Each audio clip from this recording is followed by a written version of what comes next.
Qattasa? Ofisda tegida? Bo'ldi, ketib turgan, hozir boraman. Xo'p. Ey, Ahror. Nima qilding, Maras? Tinchlikmi, Ahror? Nima bo'ldi senga? O'zingni bilmaganga olma. Sen jinni bo'lib qoldingmi?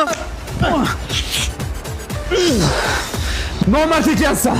Odamga o'xshab gaplashamizmi, yo'qmi? Nimaga shartnomani bekor qilding? Haqiqatni bilmoqchimisan? Ha, bilmoqchiman. Yur. Ketdik. Yura boramiz.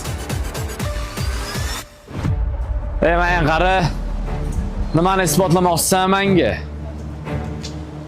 Ichkariga kirsang o'zing tushunib olasan.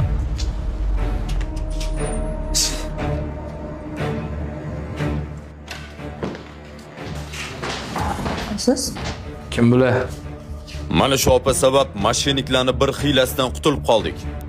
Tushunmadim. Aziz yangi hamkorlaringizni ko'rdim. Siz ularni yaxshi taniysizmi? Yo'q, lekin yaqinda katta ish qilishni reja qilib turibmiz. Biz o'tgan oy ular bilan sudlashgandik. Ular firibgarlikda ayblanishgan. Tushunmadim. Siz ofisga o'ting, men sizga hammasini batafsil tushuntirib beraman. Bo'lishi mumkin emas. Siz hamkorim deyotgan shaxs aslida firibgar.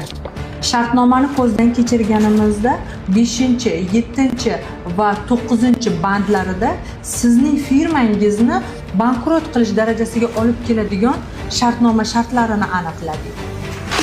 Agar bu shartnomani sizlar imzolaganlaringizda, sizlar balkim jinoiy javobgarlikka ham tortilishlaringiz mumkin. Qanaqasiga? Masalaga ko'rsatib qo'yaman aldash. Ahror. Kerak emas. Seni noto'g'ri ayblab qo'yganimchi?